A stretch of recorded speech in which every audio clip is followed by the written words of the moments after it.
Meu filho esvaziou minha conta bancária e me expulsou de casa a pontapés para colocar a esposa e a sogra. Eu não disse nada.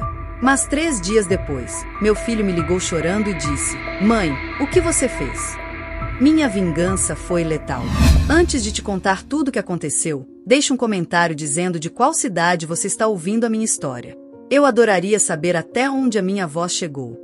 A primeira vez que Helena sentiu que seu filho já não lhe pertencia foi com o estrondo de uma porta batendo.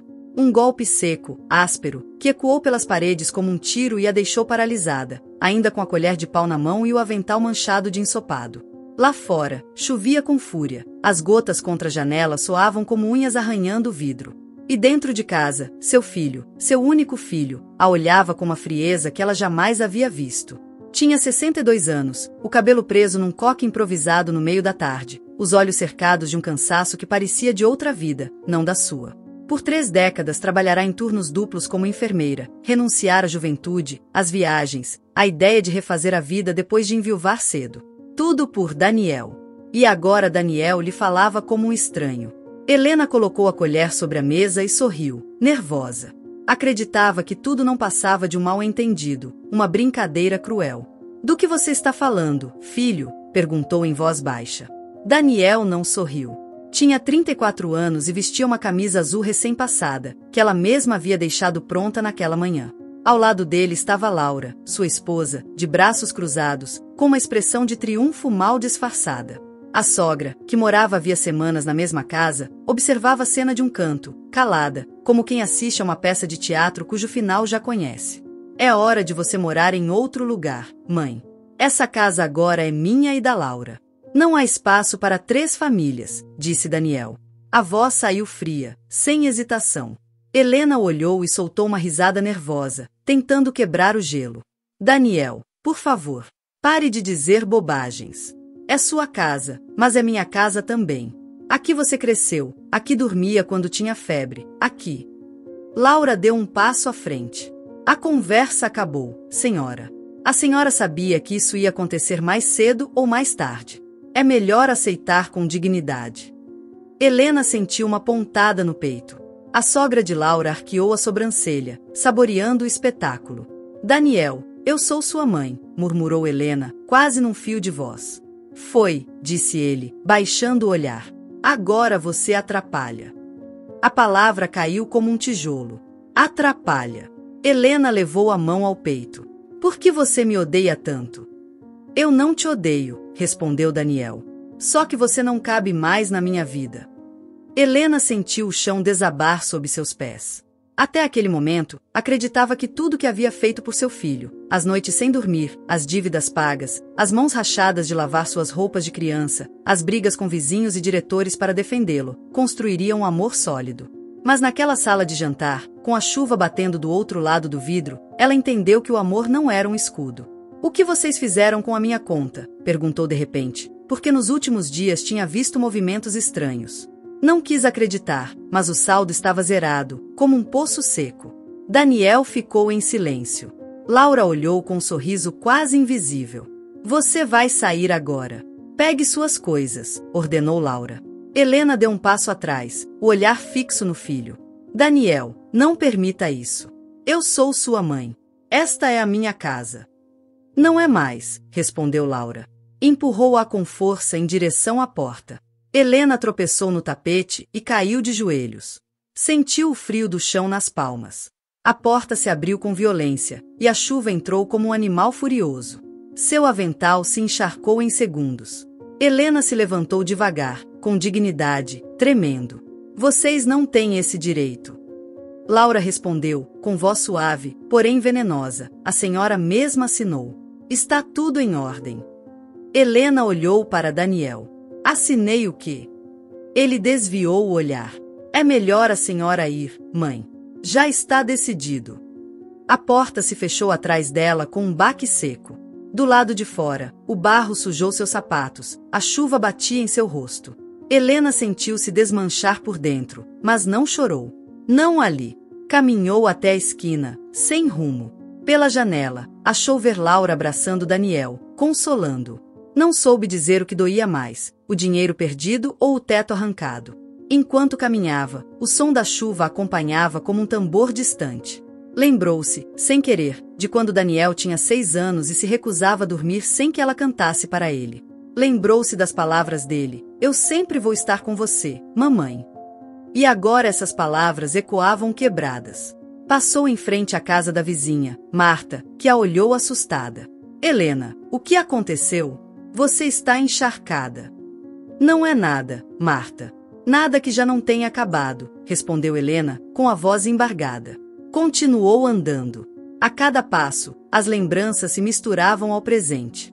As vezes em que Laura olhara com desprezo, as pequenas decisões que ignorou por amor, os silêncios de Daniel quando a esposa falava por ele. Tudo fazia sentido agora. Havia sinais. Sinais que ela não quis ver. A chuva apertou. Helena chegou ao parque em frente à igreja. Sentou-se num banco molhado. Tirou o avental e o apertou nas mãos como se fosse um pedaço de vida que se desfazia. Olhou para o céu cinzento. "Meu Deus, o que eu fiz para merecer isso?" Um trovão respondeu ao longe. Helena fechou os olhos. Podia sentir a traição na pele, como uma queimadura. Em casa, enquanto isso, Daniel encostava a testa na parede, tremendo. "Era mesmo necessário?" perguntou em voz baixa. Do outro lado, na cozinha, Laura respondeu sem olhá-lo: "Era inevitável. Ela nunca iria embora sozinha. Você sabe que assim é melhor." "É minha mãe", sussurrou ele. "Era sua mãe", corrigiu Laura. "Agora somos nós. Sua família está aqui." Daniel não respondeu. Deixou-se cair na cadeira, olhando a porta fechada. Lá fora, a tempestade continuava. Helena, no banco do parque, sentiu um arrepio. Tirou do bolso um pequeno caderno onde anotava despesas. Abriu-o com as mãos trêmulas. A conta estava zerada. Não restava nada. Nem casa, nem dinheiro, nem filho, nem voz. Respirou fundo. A chuva escorria por seu rosto. Já não sabia se era água ou lágrimas. Levantou-se devagar. Olhou para a igreja fechada. "Não posso ficar aqui", murmurou. Deu um passo em direção à rua, sem saber para onde ir. Mas em algum canto de sua mente, bem fundo, algo começou a se mover. Não era ódio. Não era raiva. Era outra coisa. Uma semente pequena, escura, que ainda não tinha nome. Parou sob um poste piscando. Apertou o avental contra o peito. "Isso não vai ficar assim", sussurrou. Sua voz se perdeu na chuva. A câmera invisível desta história se afasta. Helena caminha por uma rua deserta, sob um céu pesado. A tempestade não dá trégua. Seus passos deixam marcas no barro, que logo desaparecem. Ela ainda não sabe que, em 3 dias, seu filho vai ligar chorando. Não sabe que a semente que acaba de nascer dentro dela crescerá até se tornar algo que ninguém poderá deter. E essa é apenas a primeira noite. A primeira rachadura. O começo da porta batendo. Helena acordou em uma cadeira de metal, com a cabeça encostada na parede branca e um frio úmido subindo dos pés até o pescoço. A sala de espera do hospital estava quase vazia. Uma mulher dormia abraçada a uma mochila no canto oposto. O relógio marcava 5h43 da manhã. O murmúrio de uma televisão ligada na recepção mal quebrava o silêncio. Ela havia se refugiado ali por costume, não por lógica. O hospital em que trabalhará por 29 anos não era apenas sua segunda casa, era o único lugar que não a havia traído. Sabia como se mover, sabia que horas os turnos mudavam, sabia onde se sentar para não ser expulsa. Já não usava o avental. Tinha deixado-o numa lixeira durante a madrugada. Apertou-o tanto contra o peito que, ao soltá-lo, percebeu que o cordão havia se partido. Como sua vida. Como sua família. Abriu a bolsa, tirou um caderno velho. Anotou: dia 1. Despejada. Conta zerada. Sem casa. Ficou olhando aquelas palavras como se não fossem suas. Dia 1. Soava como doença, como tratamento. E era. Ela sabia, no fundo da alma. O que sentia não era tristeza. Era outra coisa. Uma dor que não encontrava lugar no corpo. Como se a sentisse por outra pessoa. Como se seu coração estivesse em coma, mas suas lembranças estivessem acordadas. E então elas vieram. Como agulhas sob a pele. As lembranças. Daniel, com 6 anos, enrolado em lençóis até o pescoço, tremendo de febre. Ela, sem dormir havia 2 dias, cantando baixinho enquanto aplicava compressas frias em sua testa. Já estou quase melhor, mamãe? Já quase, meu amor. Mas fique tranquilo, enquanto eu estiver aqui, nada de ruim vai te acontecer. As palavras eram doces, mas hoje soavam como promessas quebradas. Sentiu-se tola. Sentiu-se usada. Sentiu-se invisível. Na cafeteria do hospital, o café era ruim, mas quente. Tomou-o com as 2 mãos como se fosse um elixir. Lembrou-se de quando empenhou o anel de noivado para pagar um tratamento ortodôntico de Daniel que não podiam custear. O anel não era valioso, mas tinha história. Era a única coisa que restava do pai de Daniel, aquele homem que morrera em um acidente de estrada quando o menino tinha apenas 3 anos. Helena tinha 27 na época e um mundo pela frente. Mas fechou a porta para tudo. Teve propostas. Sim, na verdade, uma em especial que lhe rondou a mente por anos. Luiz, técnico em radiologia, 8 anos mais velho, caloroso, leal, também viúvo. Entendiam-se sem falar. Compartilharam cafés, plantões impossíveis e algumas conversas de madrugada sobre as injustiças da vida. Um dia, Luiz foi direto. Helena, você não precisa continuar sozinha. Eu e você, poderíamos começar algo. Veja, a vida já nos bateu o suficiente, não é? Ela o olhou com ternura, mas firmeza. Meu filho é minha prioridade. Não quero que ele cresça com um homem que não seja o pai dele. Não posso te pedir para compartilhar minha vida se minha vida gira em torno dele. Luiz entendeu. Saiu do hospital 1 ano depois. Casou-se com outra mulher. Helena não o culpou. Ela escolheu seu caminho. E o fez com convicção. O que não imaginava era que esse caminho a levaria ao banco de um hospital, com a conta vazia e a alma em pedaços. Anos depois, uma amiga de adolescência, Glória, a confrontou certa noite em sua casa, depois de um jantar em que Helena serviu sopa, arroz e pretextos. Você está se anulando, Helena. Acha mesmo que o Daniel vai valorizar tudo isso? Não percebe que está ficando sozinha? Ele vai me agradecer. Um dia vai entender, respondeu Helena sem hesitar.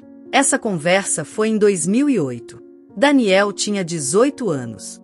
Estava prestes a entrar na universidade. Ela lhe dera tudo, vendeu uma joia antiga da mãe, pediu empréstimos, trabalhou à noite. Helena não podia permitir que o filho não estudasse. Não depois de tudo que havia perdido. E Daniel era inteligente, ambicioso, encantador, mas também fraco, vulnerável ao aplauso, ao fácil, ao cômodo. Helena o defendia mesmo quando ele não se defendia. Quando foi acusado de colar numa prova, Helena foi até a universidade com os apontamentos na mão para provar que o filho sabia a matéria. Meu filho não precisa trapacear. Fui eu mesma quem o ajudou a estudar. O diretor a ouviu com paciência e, em seguida, mostrou os e-mails em que Daniel havia comprado respostas de provas. Mesmo assim, Helena negou tudo. Defendeu o indefensável. Rompeu com amigos, perdeu colegas. Mas jamais deixou de justificar Daniel. Agora se perguntava, quantas vezes ele me mentiu? E quantas eu deixei? Encostou a testa na mesa da cafeteria. Lá fora, o dia começava a clarear. A luz não ajudava. Não tornava o dia menos frio, nem a traição menos dolorosa. O que mais doía não era a conta zerada, nem o empurrão. Era a frase: você não cabe mais na minha vida. Em que momento ela passou de mãe a estorvo? Lembrou-se de quando Laura apareceu na vida de Daniel. Tinha um temperamento dominante. Isso Helena percebeu desde o primeiro encontro. Educada, sim, mas com um ar de superioridade difícil de disfarçar. Helena tentou se aproximar. Cozinhou o prato favorito dela, ajudou na mudança, cuidou quando ficou doente. Sempre com boa vontade, mas nunca com reciprocidade. Havia algo no olhar de Laura que dizia: você já não importa. Helena a ignorou. Achou que era ciúme, que o tempo suavizaria as coisas. Mas, com os meses, Laura começou a tomar decisões que não lhe cabiam. Mudou a decoração da casa, tirou fotos, alterou horários. Daniel não dizia nada. Parecia confortável deixando que outros dirigissem sua vida. Filho, não te incomoda ela ter tirado as fotos da tua infância do corredor? Perguntou uma noite. São só fotos, mãe. Não é pra tanto. Esse foi o primeiro sinal. O segundo veio numa conversa que não era para seus ouvidos. Procurava um cachecol na lavanderia quando ouviu Laura falando ao telefone na cozinha. Sim, ela ainda mora conosco, mas não se preocupe. Já está tudo pronto para ela sair logo. Com a assinatura que o Daniel me deu, podemos movimentar a conta sem que ela perceba. Você acha que uma senhora de mais de 60 vai notar alguma coisa? É uma boa mulher, mas ingênua. Helena ficou gelada. Não entendeu direito. Achou que havia interpretado mal, achou que não podia ser real. Não disse nada. Não naquele dia. Guardou o medo, a dúvida, o pressentimento. E agora, naquela sala de hospital, lembrava daquela conversa com uma lucidez arrepiante. Talvez sempre soubesse. Talvez não quisesse saber. Era mais fácil continuar sendo a mãe dedicada do que encarar a ideia de ter criado um homem que não sabia defendê-la. Helena levantou-se devagar. O café havia esfriado. As pernas doíam. Caminhou até a recepção. Pediu um pouco de água. Uma enfermeira a reconheceu. Dona Helena? Quanto tempo? Está bem? Helena forçou um sorriso. Não estava bem. Mas não podia dizer. Vim visitar. Acabei ficando mais do que devia. Mentiu. Ainda trabalha na unidade de cuidados? Perguntou a enfermeira. Não mais. Agora estou resolvendo algumas coisas. Voltou a se sentar. Pegou o caderno. Anotou. Dia 1, parte 2. Ninguém se importa. Pensou em ligar para alguém. Mas, para quem? Suas amigas se afastaram. Algumas se foram. Outras se cansaram de vê-la sempre ocupada, sempre com desculpas para não sair. Helena havia entregado toda a sua vida a uma única pessoa. E essa pessoa a havia descartado como se fosse um móvel velho. A chuva tinha cessado. O céu começava a clarear. Saiu do hospital e caminhou até o ponto de ônibus. Não tinha para onde ir, mas não queria ficar parada. Precisava se mover. Sentir que ainda podia escolher algo. O telefone tocou. Era um número desconhecido. Ela hesitou. Atendeu. Senhora Helena Moreno? Sim, sou eu. Ligamos do banco. Precisamos confirmar alguns movimentos que foram autorizados em sua conta por um terceiro. Helena parou de repente. Que tipo de movimentos? Transferências grandes. Uma em nome de Laura Dias e outra em nome de Francisca Ortega. A senhora conhece esses nomes? A garganta secou. Sim, são minha nora e a mãe dela. A senhora assinou a autorização para que elas gerenciassem sua conta? Não, nunca. Então será preciso que a senhora venha com urgência. A suspeita de falsificação. Helena não desligou. O telefone caiu no chão. Ela o pegou com as mãos trêmulas. A traição era mais profunda do que imaginava. Enquanto subia no ônibus, seu olhar estava vazio. As peças começavam a se encaixar. E o que se revelava era pior do que um simples despojo. Era uma traição planejada. Fria. Jurídica. O assento do ônibus era duro, mas não mais do que a realidade que se desenrolava diante de seus olhos. Encostou a cabeça no vidro e fechou os olhos. Seu filho já não era apenas um homem fraco. Era cúmplice. E talvez, algo pior, a cidade se movia ao redor. Ninguém percebia a mulher que deixava de ser mãe naquele momento. Ninguém notava que uma versão dela estava morrendo. Uma versão entregue, leal, sacrificada. E que, em seu lugar, começava a se formar outra coisa. Dia 1. Tinha começado com chuva e perda. Dia 2. Seria outra história. Helena desceu do ônibus quando o sol começava a tingir as paredes com uma cor pálida, quase cinza. Seus passos a levaram, sem saber porquê, à mesma rua onde havia crescido. A mesma rua onde brincava quando criança com a irmã mais nova, que agora morava em outro país e com quem mal falava. Ninguém sabia que ela estava na rua. Ninguém a esperava. Essa ideia lhe causou um vazio que doía mais do que o estômago vazio. Encostou-se em um poste de luz, respirando fundo. Precisava pensar. Não no caos. Não no roubo. Mas em tudo que permitiu, em tudo que calou durante anos. E o pior era admitir, a verdade não a golpeou de uma vez. Foi lenta. Uma série de sinais, gestos, frases que escolheu ignorar. Porque preferia acreditar que o amor justificava tudo. Porque, no fundo, Temia que o que seu coração intuía fosse verdade. O primeiro sinal veio meses antes, quando Laura sugeriu atualizar os dados de sua conta bancária.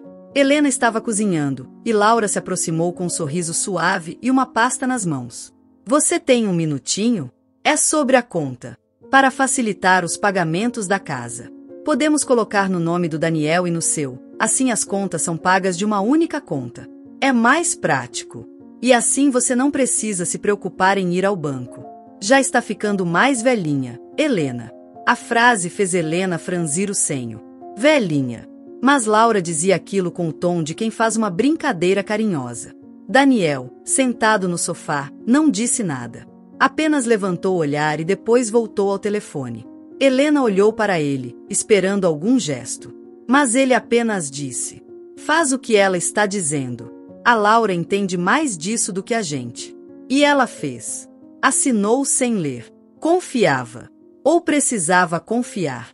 Mais tarde, naquela mesma noite, perguntou a Daniel se não achava demais.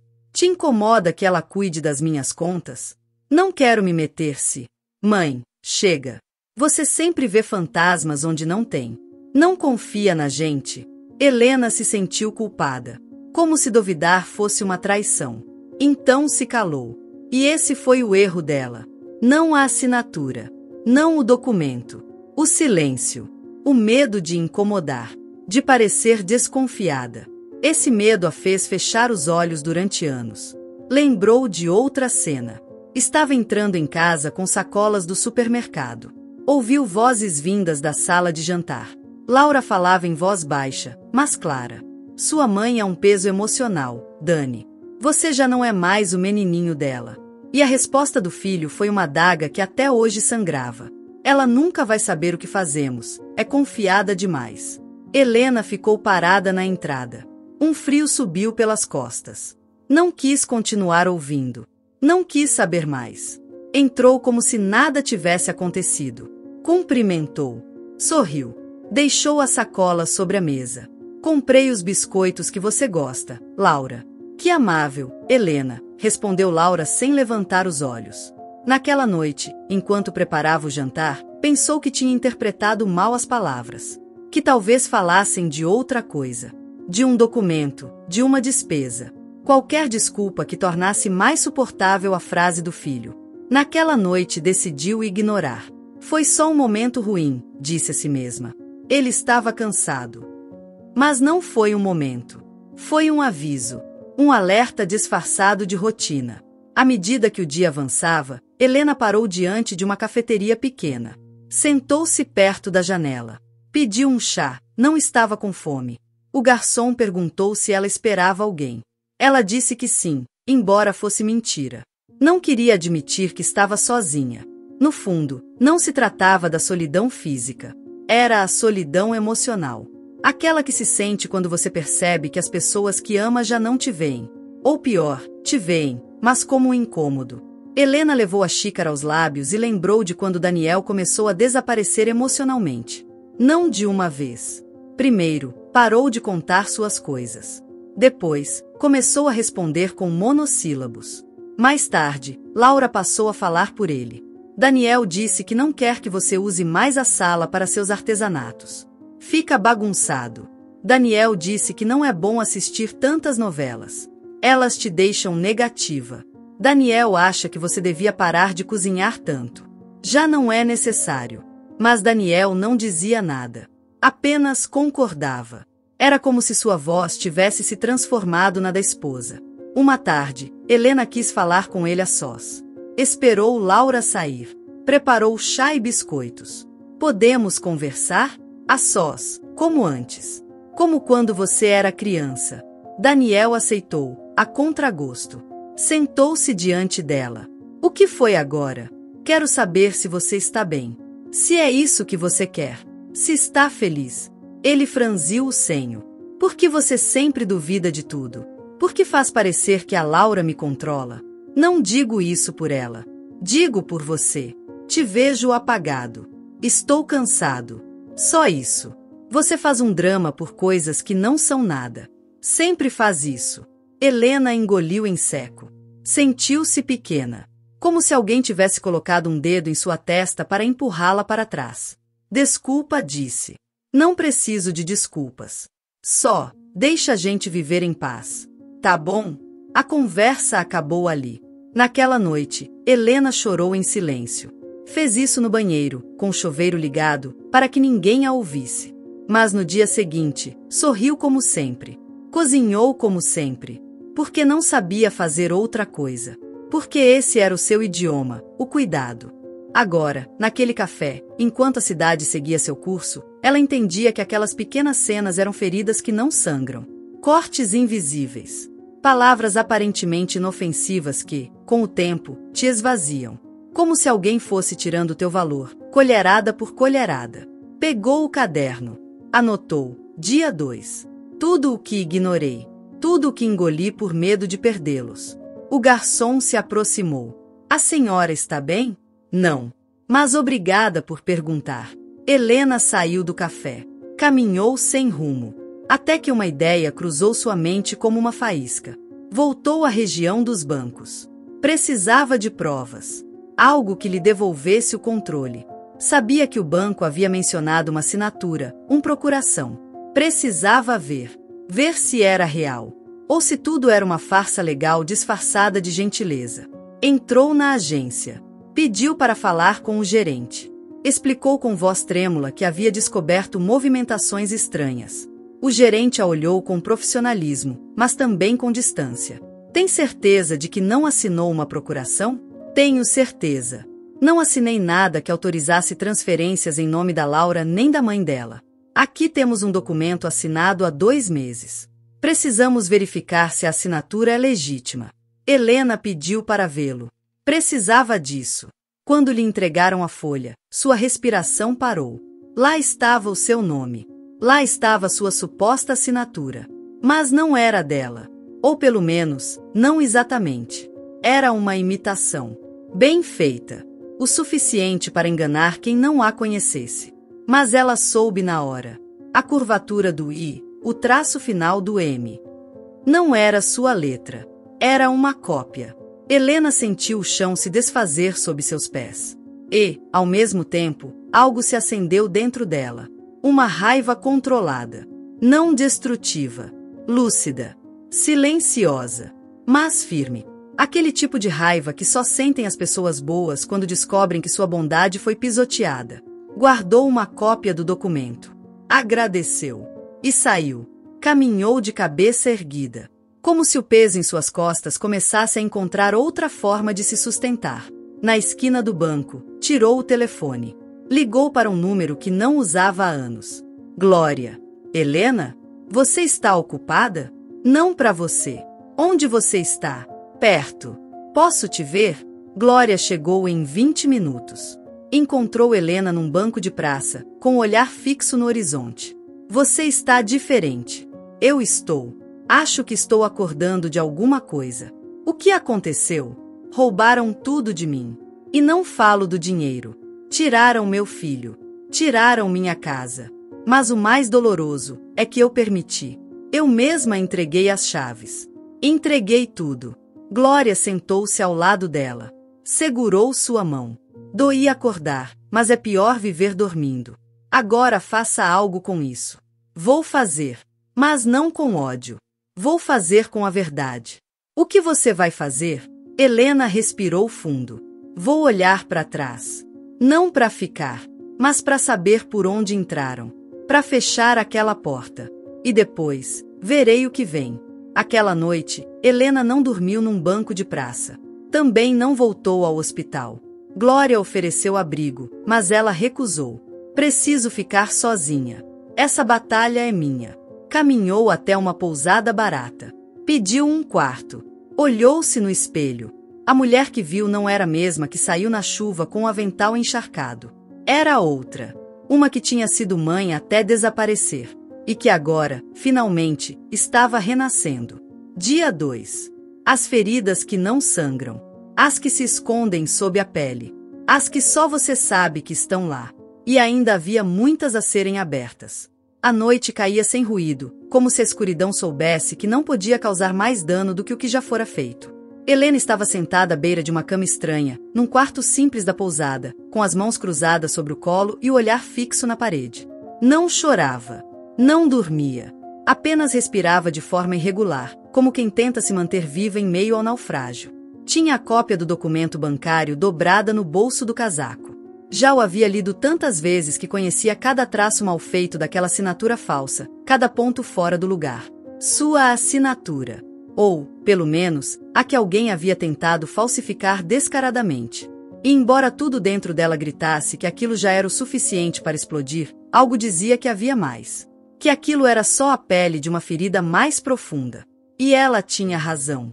Na manhã seguinte, depois de tomar um café requentado num copo de plástico, voltou ao hospital. Não por refúgio. Voltou porque conhecia o ritmo, porque sabia que ainda havia colegas dos velhos tempos. Gente que não sabia o que tinha acontecido com ela, e que não precisava saber. Entrou com passo firme, como se ainda trabalhasse ali. Ninguém a deteve. Subiu ao segundo andar, a área administrativa. Sabia que ali se guardavam envelopes com documentos e papéis esquecidos.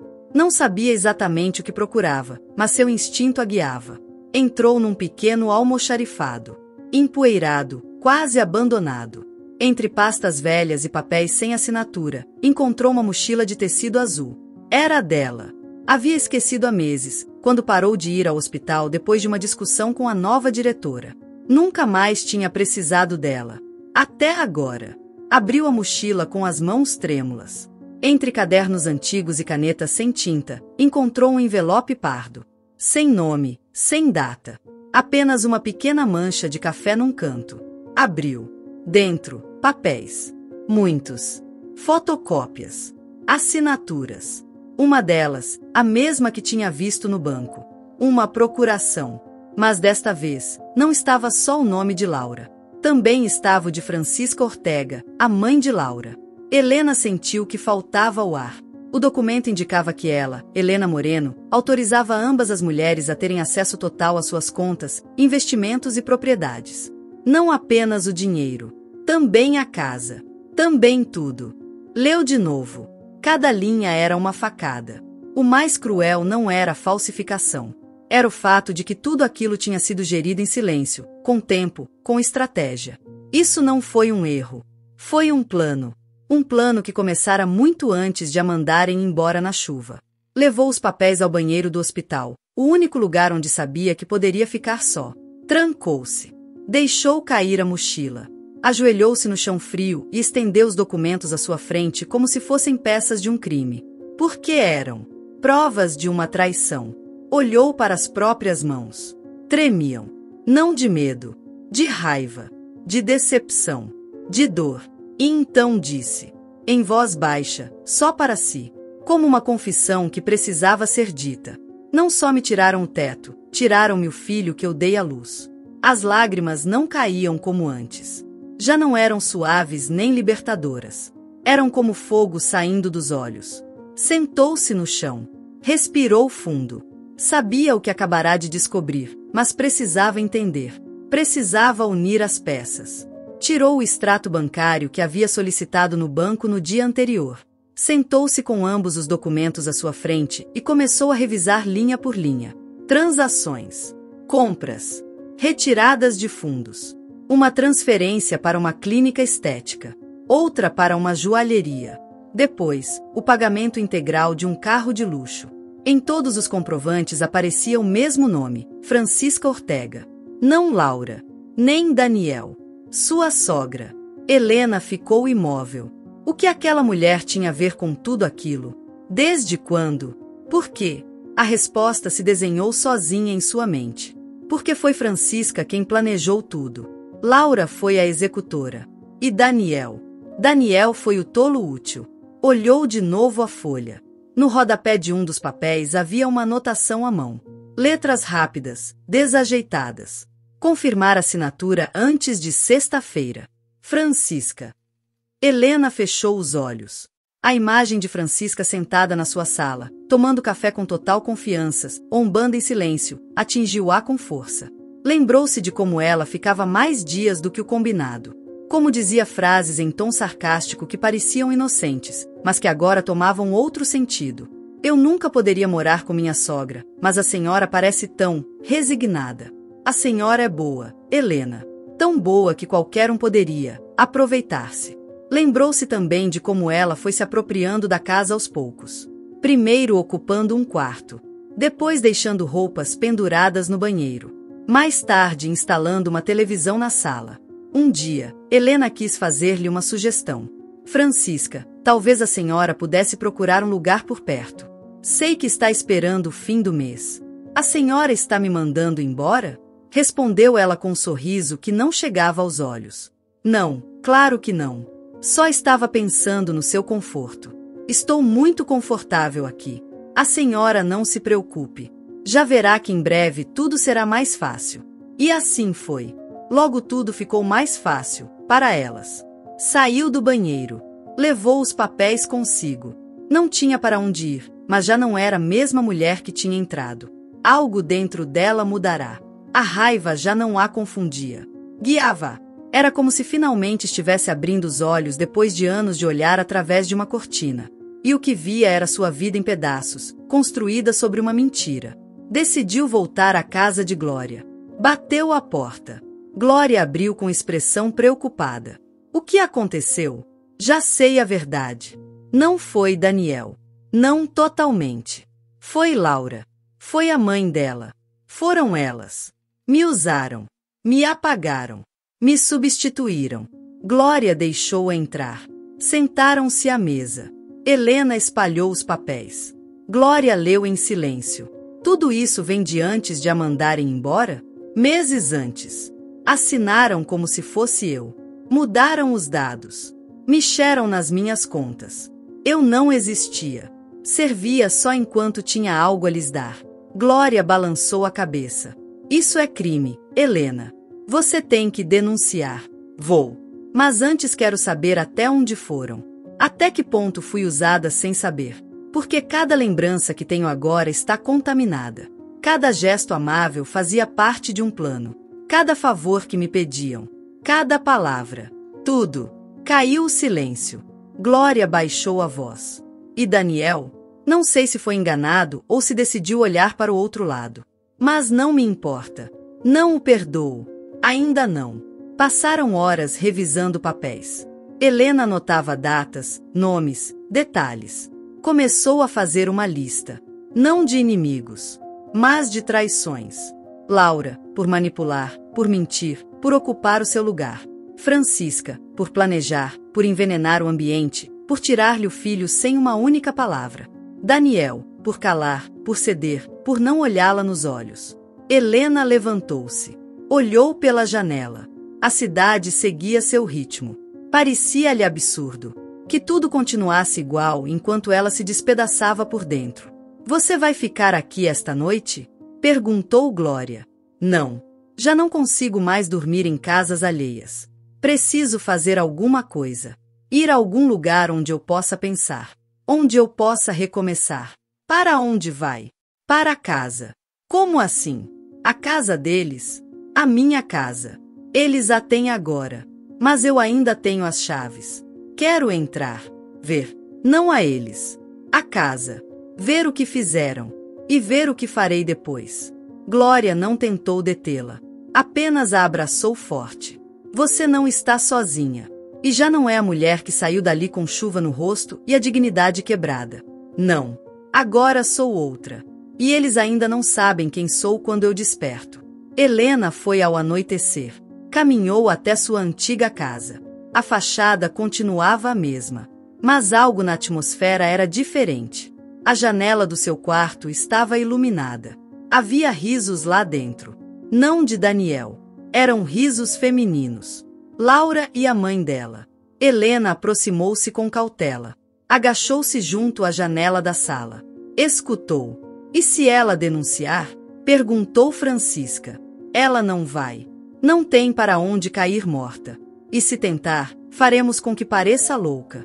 Quem vai acreditar numa mulher sem casa, sem apoio, que além disso assinou tudo? Você é boa nisso. Não, mãe. Somos boas. A esta altura, aquela mulher já deve estar destroçada. Não vai durar muito. Helena se retirou. Não precisava de mais nada.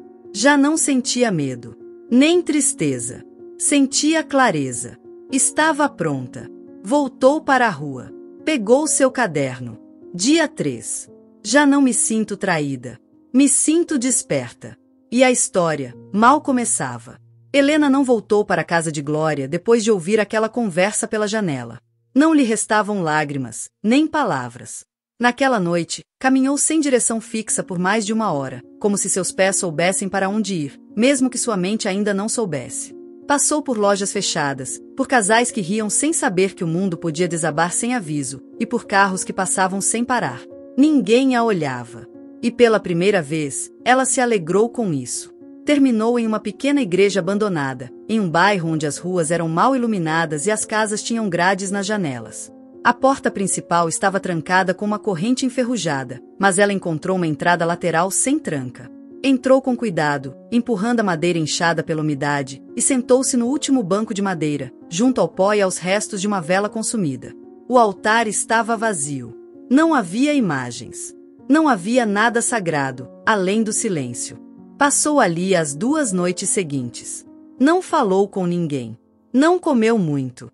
Apenas pão duro e algumas frutas que comprou com o pouco dinheiro que lhe restava. Não precisava de barulho. Não precisava de consolo.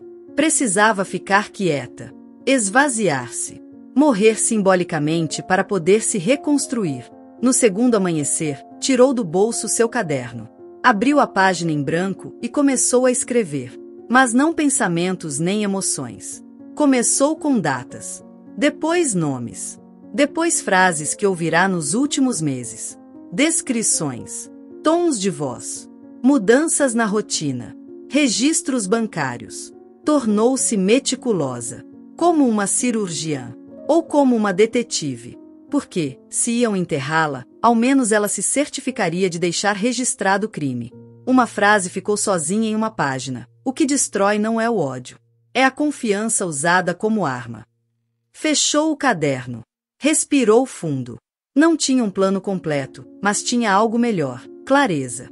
Já não estava desorientada. Já não queria respostas. Queria restauração. Não vingança. Não punição por pura dor. Queria reconstruir o que era seu. Seu nome. Sua história. Sua paz. Remexeu entre os papéis que guardava em uma bolsa de tecido e encontrou uma pasta com documentos antigos. Lá estava. Uma cópia autenticada de sua assinatura do ano em que comprará a casa. Guardara por costume. Por ordem. Nunca imaginou que se tornaria uma prova crucial. Comparou essa assinatura com a da procuração que Laura e Francisca haviam apresentado no banco. Não coincidiam. Não apenas no traço. Também no pulso. Sua assinatura tinha força. Estilo. A outra era uma caricatura. Sorriu com uma amargura tranquila. O detalhe que a condenara agora seria sua salvação. Quando o relógio marcou 3 da madrugada, tirou o celular. Acendeu a tela. Não tinha mensagens. Nem chamadas. Surpreendeu-se por não se sentir decepcionada. Libertara-se do peso de esperar algo de quem já lhe demonstrara que não haviam. Abriu sua lista de contatos. Procurou o número de Laura. Tinha gravado com uma imagem genérica. Durante anos, negou-se a colocar uma foto. Seu instinto falará antes da lógica. Disca. Deixou tocar 5 vezes. Não atenderam. Desligou. Tentou novamente 1 hora depois. Dessa vez, atenderam. Helena? Oi. Laura, sei que é tarde. Desculpe, sua voz era outra, fraca, trêmula. Está bem? Não. Não totalmente. Só queria conversar. Não para brigar. Só gostaria de me despedir. Sentir-me em paz. Dói-me como tudo terminou. Não sei se é boa ideia você vir. Daniel não está. Não venho por Daniel. Quero ver você. E sua mãe. Só por um momento. Trarei um pouco de chá, como símbolo de paz. Não quero discutir. Só fechar o ciclo. Houve silêncio do outro lado. Está bem. Amanhã à tarde. Mas não demore. Minha mãe não está de bom humor ultimamente. Não ficarei muito. Obrigada por aceitar. Desligou. Ficou olhando para o celular como se fosse uma bomba que acabará de ativar. Depois, com movimentos lentos, pegou uma folha em branco e escreveu: Dia 4. Simulo rendição. Para poder me levantar. Na manhã seguinte, foi ao mercado. Comprou ervas. Não quaisquer ervas. Sabia de medicina natural por seu trabalho como enfermeira. Preparou uma mistura leve, não perigosa, mas suficientemente forte para causar desorientação, sonolência, náuseas. Nada que colocasse vidas em risco. Apenas o controle. Seu plano não era ferir. Era desequilibrar. Era fazer com que sentissem, ao menos uma vez, o que é viver sem ter controle absoluto. Preparou o chá em uma garrafa térmica velha. Não usou açúcar. Adoçaria na hora. Não por cortesia, mas para garantir que beberiam. Pegou um ônibus para o bairro onde morava antes. Onde agora viviam elas. E Daniel. Seu filho. Se é que ainda merecia esse título. Bateu à porta. Laura abriu. Usava uma blusa cara. O cabelo recém-lavado, solto, como se tivesse saído de uma sessão de spa. Nem sinal de preocupação. Nem sombra de culpa. Oi, Helena. Obrigada por me deixar entrar. Entrou. O cheiro era diferente. Seu lar já não era seu. Cheirava perfume floral, incenso barato, desenraizamento. Francisca estava na sala, assistindo televisão. Nem se levantou. Olha quem voltou. Veio chorar? Não. Só trazer um pouco de chá. Sentaram-se. Helena serviu com mãos firmes. Elas não suspeitaram. Por que suspeitariam? Aos olhos delas, ela já era uma mulher quebrada, deslocada, sem poder. Quando deram o primeiro gole, Helena observou suas reações com a paciência de quem sabe que o tempo fará seu trabalho. Daniel não está, disse Laura. Não vim por ele. E o que você quer exatamente? Nada. Só queria vê-las. Pela última vez. Saber que vocês estão bem, agora que eu não tenho nada. Francisca riu. Isso ficou claro, querida. Você já não tem nada. Por isso fomos úteis. Laura olhou para ela. Mãe. O quê? Já sabe. Ou acha que não percebeu? Helena não respondeu. Tomou um gole do chá. Tranquila. Serena. 20 minutos depois, Francisca começou a suar. Tocou a testa. Laura piscava lentamente. Olharam-se entre si. Está calor aqui? Não, eu me sinto estranha. Helena levantou-se. Podem ficar tranquilas. Não coloquei nada que as machuque. Só algo para que fiquem como me deixaram, confusas, tontas, vulneráveis. Laura olhou para ela com os olhos bem abertos. O que você fez? O que vocês me fizeram, mas sem roubar nada de vocês. Francisca cambaleou ao tentar se levantar. Chame o Daniel, disse com a voz rouca. Não. Desta vez não. Desta vez vocês vão ficar sozinhas. Como eu. Ela foi embora. Fechou a porta calmamente. Nem bateu. Não precisava. A tempestade agora estava do outro lado. Enquanto caminhava pela rua, o telefone tocou. Era Daniel. Ela não atendeu. Caminhou até o parque mais próximo. Sentou-se em um banco. O sol começava a se pôr. Pegou o caderno e escreveu: Dia 4. Hoje parei de ser vítima.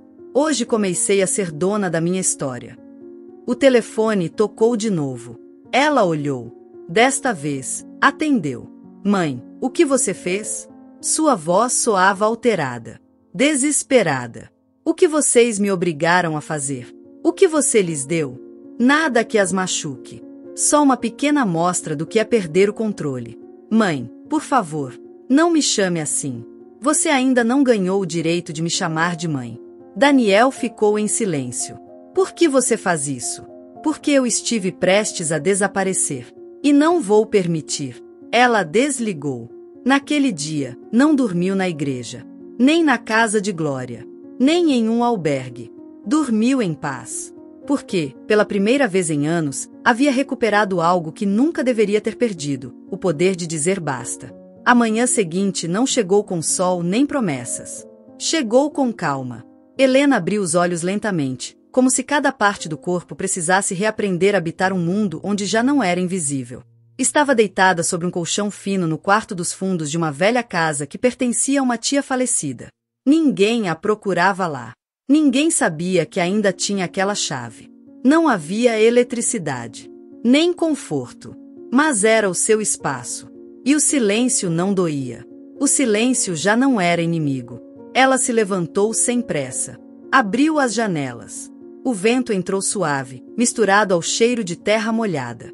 Acendeu uma vela e, à luz dela, revisou pela última vez os papéis que havia reunido nos últimos dias. A procuração falsificada, a cópia de sua assinatura legítima, os extratos bancários, as transações em nome de Francisco Ortega, as datas exatas dos desvios de fundos e o depoimento de um antigo conhecido do banco que lembrava que Helena nunca compareceu pessoalmente para assinar. Ela tinha tudo. Naquele dia, Helena não cozinhou. Só preparou uma nova infusão. A fórmula era simples, nada ilegal, mas suficiente para criar o efeito desejado. As ervas agiriam em cerca de 30 minutos. Leve desorientação, sonolência, pressão baixa. O suficiente para que o corpo se rendesse sem resistência. Não precisava de armas. Não precisava gritar. O que importava era precisão. Às 4 da tarde, voltou à porta de sua antiga casa. Laura abriu com uma expressão contida. Estava tensa. Tentava disfarçar mal. Não esperava te ver tão cedo, disse Laura. Não tenho muito tempo, respondeu Helena, baixando o olhar. Só queria agradecer por me deixar entrar outro dia. Trouxe mais chá. Para compartilhar. Desta vez, doce. Como minha mãe me ensinou. Ela sempre dizia que açúcar acalma a alma. Francisca estava no sofá, com um cobertor sobre as pernas. Estava calor, mas ainda assim parecia tremer. Helena não perguntou nada. Laura serviu as xícaras automaticamente. A mãe tomou um gole sem questionar. E o Daniel? Perguntou Helena, sem olhar para ninguém. Lá fora. Não sei a que horas volta, disse Laura, olhando desconfiada para sua xícara. Não importa. Não vim por ele. Esta é minha despedida definitiva. As palavras ficaram no ar. As mulheres beberam sem comentar. Laura mais lentamente. Mas bebeu. 25 minutos depois, Francisca começou a fechar os olhos. Os braços afrouxaram. Murmurou algo incompreensível e caiu no sofá. Laura tentou se levantar, mas as pernas tremiam. Apoiou-se na mesa. Olhou para Helena, com pânico. O que você me deu? Nada que vocês não consigam lidar. Nada que eu não tenha sentido nos últimos meses. Apenas um instante, de fraqueza. Para equilibrar o jogo. Laura tentou falar, mas as palavras saíam pesadas. Por que você faz isso? Por que vocês cruzaram uma linha? Me apagaram. Tiraram o que era meu. E enquanto eu chorava em uma igreja abandonada, vocês riam na minha sala. Quer saber o que me doeu mais do que a traição? O silêncio. O maldito silêncio de vocês. Laura tentou se levantar. Caiu sentada. Vou te denunciar. Faça isso. A polícia vai se interessar em falar com você. Na verdade, vou me encontrar com eles amanhã. Já tem as cópias. Só precisava completar o quebra-cabeça. E vocês me deram o que faltava. Helena se levantou. Caminhou pela casa. Abriu gavetas. Sabia exatamente onde procurar. No escritório, encontrou o que queria. Um pequeno pendrive guardado dentro de uma caixa de metal. Pegou sem disfarce. Também tirou uma pasta com papéis assinados por Laura, muitos deles sem seu conhecimento. Fotografou tudo com seu celular. De volta à sala, as duas mulheres estavam imóveis. Respiravam devagar. Não era uma emergência, mas também não era agradável. Helena se aproximou e as observou de cima. Não desejo mal a vocês, mas também não desejo sorte. Tudo volta. E o que vocês plantaram já começa a brotar. Ela foi embora sem olhar para trás. Naquela noite, Helena dormiu na casa de Glória. Não falou muito. Apenas entregou os documentos e pediu que a acompanhasse no dia seguinte ao escritório do promotor. A manhã foi silenciosa. Helena se apresentou com dignidade. Não chorou. Não pediu compaixão. Expôs os fatos com serenidade, com datas, com provas. Sua voz não tremeu nenhuma vez. A funcionária que a atendeu anotou tudo. Solicitou cópias dos documentos. Prometeu abrir uma investigação. Pediram paciência. Helena sorriu. Esperei demais. Um pouco mais não vai me fazer mal. Naquela tarde, Glória preparou arroz com legumes. Helena quase não comeu. Seu telefone tocou enquanto lavava a louça. Era Daniel. Hesitou. Atendeu. Mãe. O tom era diferente. Choroso. Quebrado. O que aconteceu? Eles estão no hospital. Laura, minha sogra, algo aconteceu com elas. Disseram que foi o chá. Elas estão vivas, não estão? Sim, mas o que você fez? Devolvi a vida que você me tirou. O resto, você fez sozinho. Daniel ficou em silêncio. Encontrei os documentos. O USB. Tudo. Mãe, por que você não me contou antes? Por que você não teria ouvido? Porque estava ocupado demais escolhendo ser marido antes de ser filho. Porque se escondeu atrás delas para não enfrentar o que sabia desde o começo. Eu não sabia de tudo. Não minta. Você sabia o suficiente.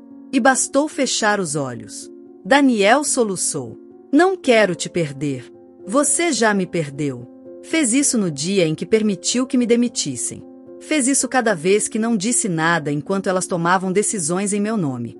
Você me tirou a voz. E quando uma mulher fica sem voz, aprende a falar com ações.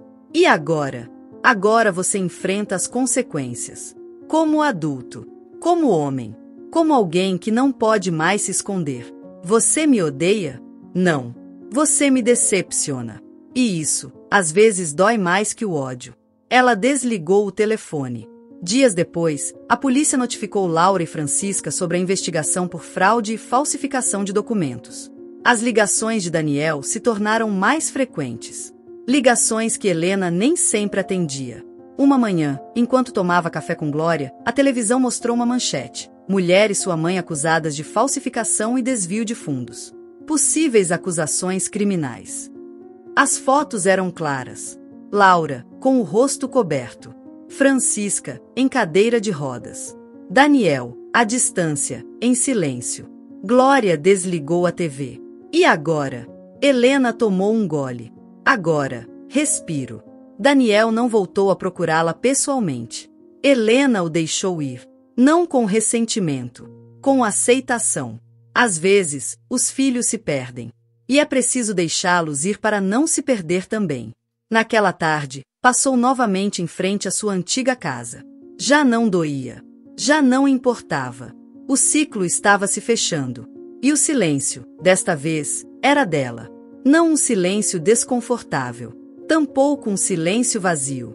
Era o silêncio da paz conquistada, não dada. Um silêncio que já não falava de abandono, mas de cura. Esse silêncio acompanhou Helena nos meses seguintes enquanto ela se afastava de tudo que conhecia e começava a habitar algo completamente novo, ela mesma. Havia-se passado 3 meses desde a última vez que ouviu a voz de Daniel. Não foi um adeus. Foi um eco que desapareceu lentamente, até que parou de doer. Glória ofereceu que ela ficasse em sua casa, inclusive uma suíte permanente. Mas Helena precisava de mais do que paredes compartilhadas. Precisava de horizonte. E o encontrou em uma antiga propriedade herdada de sua avó materna. Uma cabana de madeira beira-mar, abandonada há anos, corroída pelo sal, pelo vento e pelas memórias. Quando chegou, a porta mal abria, as janelas não tinham vidros e o telhado vazava em 3 pontos diferentes. Mas era dela. Não por documento. Por sangue. Por direito. Por história. Não avisou ninguém. Não escreveu despedida. Apenas empacotou o essencial e foi de ônibus, com 2 malas, um caderno, uma cópia do processo policial e uma caixa de madeira contendo cartas antigas e fotografias de sua infância. Ninguém se despediu. Ninguém a esperou. E isso foi exatamente o que a libertou. Durante semanas trabalhou com as próprias mãos. Lixou, pintou, selou rachaduras. Aprendeu a trocar telhas, reparar canos, cortar madeira. Às vezes seus dedos sangravam. Outras, chorava de exaustão. Mas cada ferida era diferente das que acumulou durante toda a vida. Essas eram feridas com propósito. Doíam, mas construíam. Às vezes permanecia horas sentada diante do mar, apenas observando as ondas quebrarem sem pedir permissão, retornando uma e outra vez sem medo de serem rejeitadas. Ali entendeu o que não havia compreendido durante todos os seus anos como mãe: o amor verdadeiro não se arrasta. Ele se oferece. E se não é recebido, se retira com dignidade. Pintou. Não sabia que tinha esse talento, ou talvez sabia e havia esquecido. Pintou portas abertas, mulheres de costas, uma criança de olhos fechados e uma mulher idosa caminhando sobre uma linha tênue entre a água e o céu. Pintou o que havia calado. E em cada traço, liberou um grama de dor. Escreveu cartas. Quase todos os dias. Para o seu eu de 30 anos, para a enfermeira que se dedicava a cuidar de todos, menos de si mesma, para a jovem que rejeitou o amor por medo de parecer egoísta, para a mãe que esperou tempo demais por uma gratidão que nunca chegou. Também escreveu para Daniel. Não para enviá-las. Apenas para limpar a memória. Em uma das cartas, escreveu: se algum dia me procurar, que não seja por culpa. Que seja porque aprendeu a olhar sem tapar os olhos. Nunca colocou remetente. Nunca as assinou. Os dias se tornaram mais longos. Não porque estivesse sozinha, mas porque já não precisava fugir do tempo. Começou a acordar com o som das gaivotas, a dormir com o sussurro das ondas. Comia o suficiente, falava pouco e ria sozinha. Não precisava de companhia para se sentir viva. O mundo lhe tirou muitas coisas, mas ela recuperou a mais valiosa, a capacidade de se escolher. Em uma segunda-feira de manhã, enquanto varria a entrada da cabana, encontrou um envelope debaixo da porta. Estava úmido, amassado. Não tinha remetente, mas reconheceu a letra instantaneamente. A letra de seu filho. Abriu com mãos firmes. Não tremeu. A carta era curta, mas as palavras pesavam. Mamãe, estou em uma clínica. Fui diagnosticado com depressão severa. Perdi o controle de tudo. Laura me deixou. A mãe dela também. Agora vejo o que permiti. O que não parei. O que calei. Não quero desculpas. Só quero te dizer que sinto muito. Não sei se algum dia me perdoará, mas precisava te dizer. Errei. Não fui um filho. Não fui um homem. Fui um covarde. Seu filho, se ainda posso me chamar assim. A tinta estava borrada. Manchas de lágrimas. Ou parecia. Helena leu a carta 3 vezes. Depois se levantou. Caminhou até a beira do mar com o envelope na mão. O vento bateu em seu rosto. Ela não se protegeu. Deixou que a brisa secasse seus olhos, mesmo sem lágrimas. Ficou ali um tempo, sozinha, em frente à água.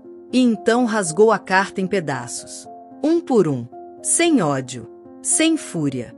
Fez isso com a delicadeza de quem se despede de um fantasma. Depois lançou os pedaços ao mar e observou enquanto a correnteza os levava. Ao voltar para a cabana, abriu seu caderno e escreveu uma única frase. Quando você para de mendigar amor onde só há migalhas, aprende que a dignidade é a casa onde sempre deveria ter vivido. Não olhou mais para trás. E o mar, como testemunha, guardou o resto. Para sempre. Se esta história te emocionou, compartilhe com seus amigos e seja parte da mudança. Conte-nos nos comentários. O que você faria em uma situação semelhante? De onde você está nos assistindo? Adoraríamos saber. Muitas pessoas estão passando por situações parecidas. Esperamos que a voz de Helena viva em seu coração. Não se esqueça de curtir, se inscrever no canal e compartilhar com seus amigos e familiares como forma de apoio. Isso nos motiva a continuar trazendo relatos emocionantes todos os dias. Não perca a próxima história surpreendente que está prestes a aparecer na sua tela. Clique nos links que estão aparecendo agora mesmo. Temos uma seleção exclusiva de histórias cativantes e entretenimento garantido especialmente para você. Nos vemos no próximo vídeo. Um abraço.